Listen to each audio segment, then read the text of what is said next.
Pong, arguably the oldest game in existence, and yet no one talks about it anymore. What makes a modern game so much more appealing than a classic repetitive game? Today we are going to find out. Before I start, I just want to thank you guys for 150 subscribers and shout out to my 150th, Ninja Master 18. I also want to make this a time to thank everyone in my Discord server as well, which the link will be in the description. Thank you guys so much for your support. Let's get back to the video. For the 0.0000001% of people that live under a rock, Pong is a game that is really old and is evidently really repetitive. Basically, you have to hit a ball and try to defend it from getting into your goal by hitting it back to the enemy. Basically, it's like real life Pong, but with no physics. Super simple. So here's a complete list of everything we could do to make it more exciting.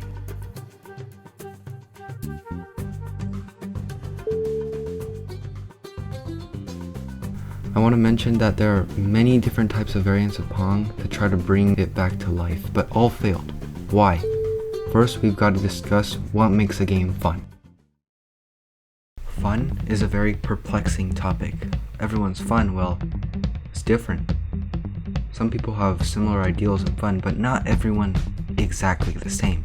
What makes people want to play a block game instead of a futuristic game, or a puzzle game instead of a 2D platform? One thing that makes a game fun is the diverse mechanics. In popular recent games, let's take an example. Minecraft has its own PvP system, which is player versus player. Whether it be 1.8 or 1.9 style of PvP, each style has its own uniqueness and definitely requires a lot of skill to master. But contrasting to Minecraft is Pong. It only has up and down movement, and the ball is quite easy to predict. But by adding realistic physics, it gives the player just a bit more excitement playing it. Also, let's take something that values the player, such as a leveling system. With a leveling system, a player can look forward to the next rounds of the game to get some items, power-ups, or just to brag to their friends.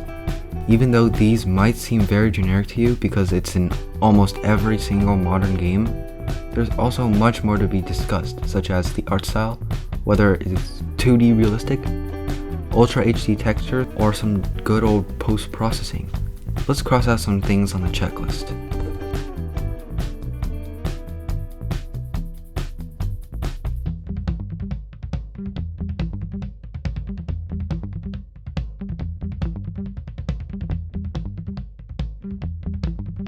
To make this mundane game look a lot better, well, it requires making the game. Making Pong took about 12 minutes, just setting up input variables to make the bumpers move and making the ball start off in a random direction. However, Pong is a two-player game, and unfortunately, I have no friends. So I made an AI that will not mess up no matter what.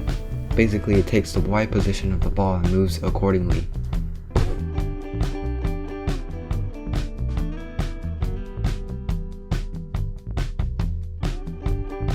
The next item was making it 3D. This was fairly simple, as all I needed to do was change the camera from orthographic, a method of projection in which the object is depicted or a surface mapped using parallel lines to project the shape onto a plane. That's a lot. Which basically means it makes 3D things look very, very 2D. Now if we change it back to perspective, we can see that it instantly changes perspective to 3D. Now this part of the game is officially done. The next item is realistic physics. Luckily, Unity has its own physics system called rigid body.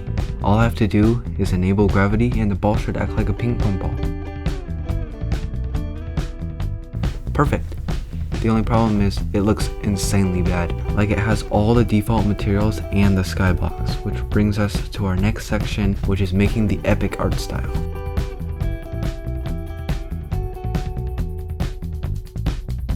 Unfortunately, I cannot make art whatsoever. Like, all my videos of my games that I've created are always just a third-person controller on a cube. So I'm going to borrow a free skybox pack, link in the description.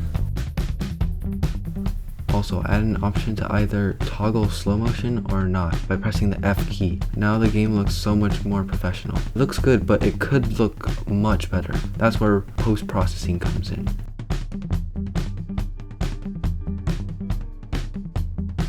I added bloom to make the game a little shinier, and really bloom, in my opinion, is one of the best effects. It gives a glow type feel to the game and really helps it a lot. And I also added a little blur to the camera, grain to simulate the old style arcade type TVs, and some lens distortion to simulate the TV screen. The game looks pretty nice now, but the gameplay is still the same.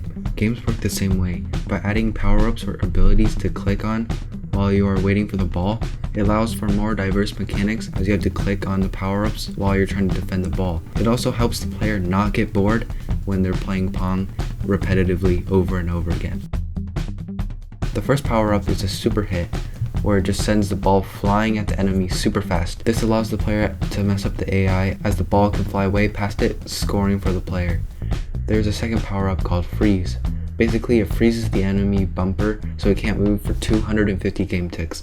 These can be used side by side, as if you use Freeze and then use the super hit, you will be able to score. The AI automatically teleports back after you use those abilities. Now that the gameplay and art is done, it is time for a good menu. I made the same scene but with two AIs fighting to demonstrate how it works. I also made a skin in the center to show what skins are there. I added a shop system where you get 1 point for each coin in the system. The first skin is the white one. It looks pretty cool, but once you get to the red one, it really starts to look sick. And lastly, the blue one. Not only is it clean, but it's seriously amazing. After a bunch of debugging, I finally got the play button to work. I also changed the font to Montserrat. I swear I'm addicted to that font. I only like the thin and the normal version, but when it gets higher to like bold or extra, it's too much.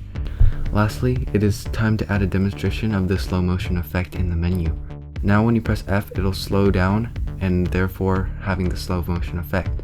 Now that it's all finished, let's test it all out.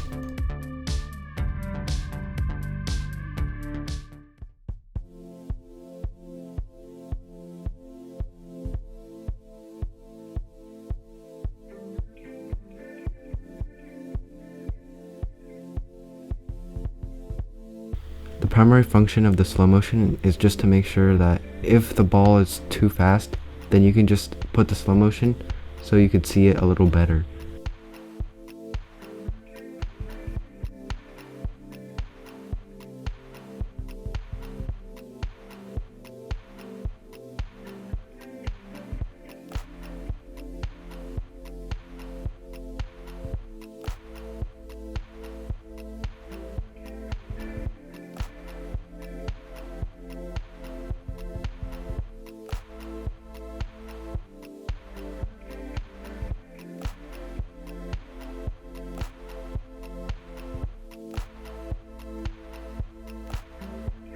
This project was a very generic version of how a mundane and boring game could be fun.